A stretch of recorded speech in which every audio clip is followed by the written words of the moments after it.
Halo Sobat Traders, kembali lagi bersama saya, Master JD di channel Analisa Saham bersama JD.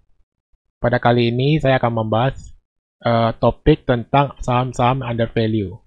Jadi seperti kita ketahui, sekarang ini IHSG secara year to date udah terkoreksi hampir minus 20% lebih ya.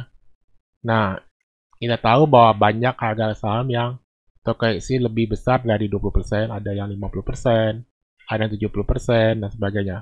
Walaupun mungkin juga ada yang rebound lagi, yang udah hanya tinggal 20% atau 10% gitu. Tapi kita tahu masih banyak saham-saham yang secara valuasi itu masih murah dan layak untuk kita koleksi gitu. Nah, di segmen kali ini saya akan membahas saham-saham yang murah, namun bukan murahan juga ya.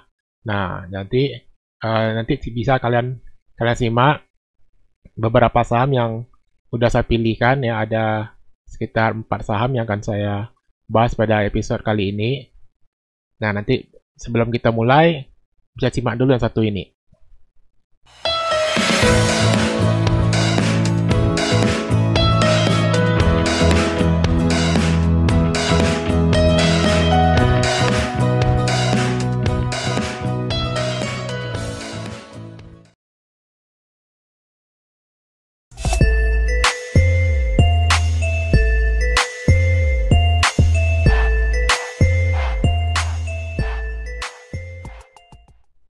Oke, sebelum kita mulai, disclaimer dulu ya, bahwa ini bukan ajakan untuk membeli saham tertentu ya. Ini murni adalah analisa pribadi saja ya, mungkin sifatnya bisa objektif ataupun subjektif, itu balik ke penilaian teman masing-masing. Jadi kalau mau ngikut silakan, nggak mau ngikut juga nggak apa-apa. Ini hanya analisa saham saja. Kalau rasa cocok boleh boleh beli, kalaupun nggak mau beli juga nggak apa-apa. Segala risiko yang mungkin terjadi ke depannya, nah itu kita nggak tanggung jawab ya, karena kita hanya memberikan analisa saja. Oke, kita mulai saja. Nah, yang pertama ini adalah BNGA, ya, Bank CMB Niaga. Ya, kalau mungkin teman-teman udah sering dengar saham-saham bank banyak yang under value gitu ya, banyak yang murah. Ada BRI, ada Mandiri, ada BNI gitu. Nah, ini mungkin saya berikan sebuah alternatif lain di mana saham lapis kedua yang mungkin juga kategorinya cukup murah juga. Kalau kita lihat secara valuasi, secara EPS dia ini juga cukup stabil ya. Nah, kita lihat labanya meningkat ya, EPS-nya meningkat. Kemudian walaupun ya kita tahu di tahun 2020 ini pasti terkoreksi labanya. Nah, ini kita bisa maklumi. Justru kalau karena turun ini makanya harganya turun kan. Kita lihat dia juga 3 tahun terakhir juga rajin bagikan dividen. Dividennya juga cukup meningkat 20, 19, dan ini tahun kemarin terakhir 38%. Berarti secara dividen juga cukup oke. Kemudian kita lihat lagi ini kepemilikan dia. Kita lihat di sini masyarakat hanya 7% ya. Nah, saya senang saham-saham yang kepemilikan masyarakatnya nggak terlalu banyak gitu. Ya, kenapa? Karena kalau udah terlalu banyak yang miliki, udah terlalu rame, nah itu biasanya malah kurang kurang greget sahamnya gitu. Tapi kalau saham-saham yang masih kecil pemilikan masyarakat publiknya, nah ini biasanya lebih pergerakannya lebih oke nih. Yang mendapatkan keuntungan paling besar tentu adalah dia sebagai pemilik, yaitu di sini 91%. Begitu. Jadi saya lebih cenderung memilih saham-saham yang pemilikan publiknya masih kecil. Nah, kemudian kita lihat lagi di sini. Dividen yield-nya 7%, oke. Kemudian PBV dia, nah di sini PBV dia masih 0,48. Masih 0,5, nah ini masih murah. Kita lihat harga wajar dia 1580. Ya, 1580 berarti ya kurang lebih 1600 kita anggap. Kemudian Di sini dividen PE ratio dia 39,85%. Ya cukup lumayan ya. Net profit margin 15% juga oke.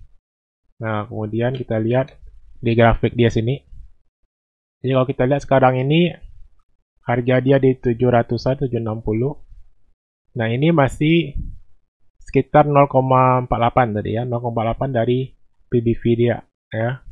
Sementara rata-rata dia kalau 0,51 itu sekitar 1200 ya, 1100 lebih. Jadi kalau 0,50-an itu sekitar 1100 harganya.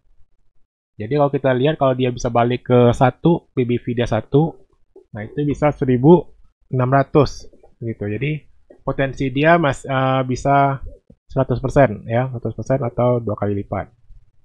Ya, sementara ini yang terendah di 600. Jadi kalau bisa dapat harga murah sih lebih bagus, tapi kalau sekarang dengan harga sekarang juga tergolong cukup murah sahamnya.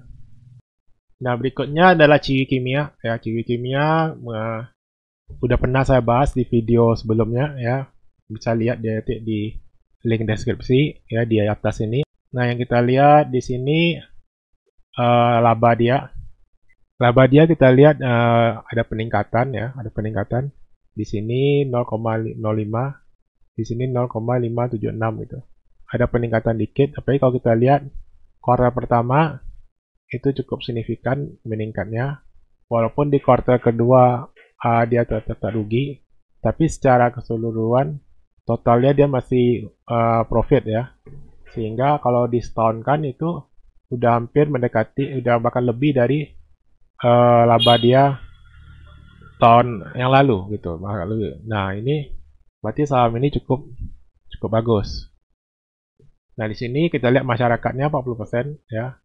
40% berarti masih oke ya, masih lebih kecil dibandingkan dengan pemiliknya. Pemiliknya menguasai 60%.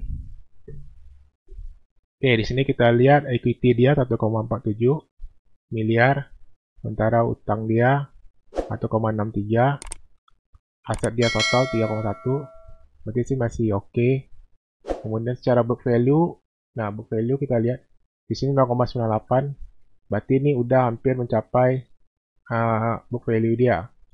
Nah, cuma kita lihat di sini, walaupun dia hampir mencapai harga wajarnya, namun kita lihat nanti di slide berikutnya nanti kita akan lihatkan kenapa saham ini masih menarik ya. Nah, kemudian kita lihat ROE dia. Nah, sini kita lihat ROE dia 12%, masih cukup oke ya. Nah, di sini kita lihat di slide berikutnya kenapa saham ini masih menarik walaupun diperdagangkan hampir mendekati harga wajar dia, yaitu 1 ya, harga wajar dia 1 kali PBV. Karena di dalam setahun ini ya, rata-rata harga wajar dia itu berada di 1,3 PBV. Di 1,3 PBV itu hampir mencapai 13.000. Jadi ini sekitar 12.900, 12.800. Berarti dengan harga sekarang yang harganya di 6.700-an ya. Nah, berarti ini ada potensi naik lagi 2 kali lipat gitu. Ya, nah ini saya pikir ini sangat potensial. Valuasinya masih tergolong murah karena rata-rata dia sebelum COVID ini adalah 1,29 kali dari PBV dia. Jadi kalaupun sekarang ini masih di bawah 1 ya, hampir mencapai 1, tapi ini harga sahamnya tergolong masih murah. Kalau kita bisa dapatkan harga di 5.000 malah lebih bagus lagi ya. 5.000 atau bahkan 4.000 sekalian. Nah, itu udah sangat murah sekali gitu. Tapi dengan harga sekarang juga udah tergolong masih murah karena potensi kenaikan ada 2 kali lipat atau 100%.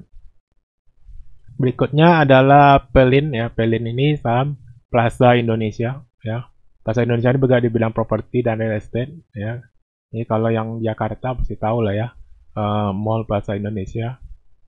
Nah, kita lihat di sini, kita lihat dia punya keuangan, laporan laba dia cukup stabil ya, cukup stabil ya, karena 77, 201, 77 lagi, 256, dan ini naik 150. Dan di masa COVID ini pun walaupun ada penurunan tapi nggak terlalu signifikan, jadi saya pikir ini cukup oke juga. Kemudian dengan ada dividen juga, bagi dividen cuma satu kali bolong di tahun 2017. Jadi dalam 5 tahun terakhir dia 4 kali baikan dividen, dan dividennya cukup besar juga secara rasio dia. Ini 55%, ini 104%, ini malah 1000% ya. 1000%. Nah, ini 66%. Berarti dengan pemberian dividen dia aja nih udah hampir mencapai harga dia nih, hampir 50% dari harga dia gitu. Dari balik modalnya cukup cepat ini. Itu secara valuasi. Kemudian balik lagi kita lihat ke pemilikan dia, masyarakat publik hanya 4%. Berarti ini saham ini sangat banyak sekali dipegang oleh pengendali emiten ini sendiri, sehingga saham yang dari publik sangat sedikit, sehingga ini biasanya sahamnya kalau naik cukup signifikan juga gitu. Nah, kita lihat equity dia, itu equity dia juga 11,4 triliun, cukup bagus ya. Aset dia 12 triliun, kemudian utangnya hanya 1 triliun ya, cuma cash flow dia negatif, mungkin berarti aset dia banyak di bangunan ya, nilai aset dia, kemudian cash dia dikit sehingga cash flow dia terganggu gitu. Tapi sih secara overall saya lihat ini masih cukup oke perusahaannya, dengan hutang yang kecil dengan aset yang besar, masih bagus. Kemudian kita lihat lagi di sini price book value dia 0,75, masih di bawah 1 juga. Kemudian ini sudah. Nah, ini kita lihat net dividend payout. Dividen payout rasio dia masih itu di rata-ratakan 75% ya, masih bagus. Kemudian net profit margin juga 47%, cukup bagus juga, cukup menjanjikan ya. Dan kita lihat secara rata-rata. Nah, kita rata-rata di chart ini,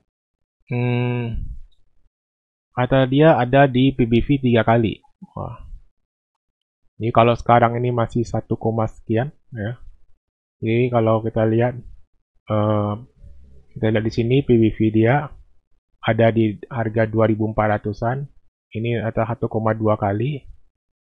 Nah, kita rata-rata dia harusnya ada di 3,4 kali PBV, yaitu di 3500. Berarti ada potensi kenaikan 50% ya dari harga rata-rata dia, harga wajar dia. Sementara kalau kita bisa dapatkan lebih murah di 2250, lebih bagus lagi, atau di sini ya. Ini harga paling rendah dia di bulan Maret kemarin, bulan Juni kemarin dia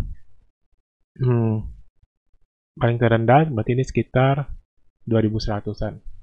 Ya, berarti dengan harga sekarang saya rasa sih udah murah ya, udah sangat murah sekali, udah murah, dan potensi kenaikan di 50%, di 3500.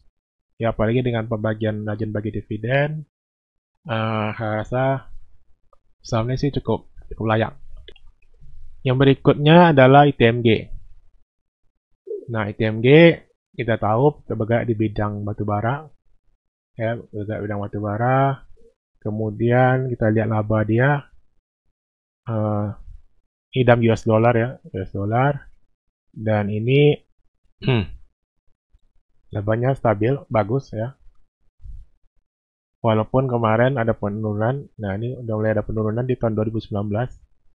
2020 juga diproyeksikan bakal turun lagi karena turunnya permintaan akan batu bara ya. Nah, tapi kita lihat secara dividen dia rajin berikan dividen. Bahkan dividen payout ratio dia rata-rata 100% lebih ya. 105, 11, 103, 103, dan baru terakhir kemarin 80%. Berarti secara dividennya aja, kalau kita pengen dapatkan dividen, ini kalau dijumlahkan ini udah berapa nih? 3134, udah 6,5, tambah 1200, udah 77, ditambah 1.500, 92 tambah 800, 10.000. Jadi dengan dividennya kita udah dapatin 10.000 ya. 20.000 rupiah dari dividennya selama 5 tahun terakhir. Sementara kita lihat harga sahamnya sekarang ini hanya sekitar 7 ribuan gitu, kalau nggak salah ya. Nanti kita akan cek lagi. Kemudian kita lihat lagi pengendalinya. Pengendali masyarakat cuma 31% ya. Masyarakat cuma 31%, sementara pemilik mayoritas 65%. Berarti ini juga masih bagus ya. Jadi saham-saham yang mayoritasnya dimiliki oleh pemilik dia ya, emiten itu sendiri, nah itu sebenarnya lebih bagus dibandingkan saham-saham yang kepemilikan pabriknya lebih dari 50%. Oke, kemudian kita lihat dari laporan kasnya, laporan keuangan. Ini equity dia 871 million ya. Kemudian aset dia 1,2 miliar. Utang dia cuma 3,71 ya, 3,74. Jadi ini sangat kecil sekali utang dia. Jadi secara cash flow juga dia ini perusahaannya sehat dan kuat. Kemudian ini PBV dia masih 0,7. Dividend yield, nah dividend yield dia tak tahu 15%, 16% ya, hampir 16%. Jadi kalau kita taruh uang 1 miliar di sini, berarti tiap tahun kita pasti dapatkan 160 juta, kurang lebih. Ya. Kemudian nanti kita akan cek harga wajarnya dirupiahkan, nanti kita akan cek. Kemudian dividen PO ratio dia 142%. Jadi pengen simpan jangka panjang, pengen dapatin profit, bukan dapatin dividen tiap tahun. Nah ini saham ITMG boleh dijadikan pertimbangan. Kemudian kita lihat debt equity ratio juga sangat kecil ya, 42%. Jadi ini perusahaan sangat kecil sekali utang dia. Nah, kita lihat secara valuasi harga di chartnya.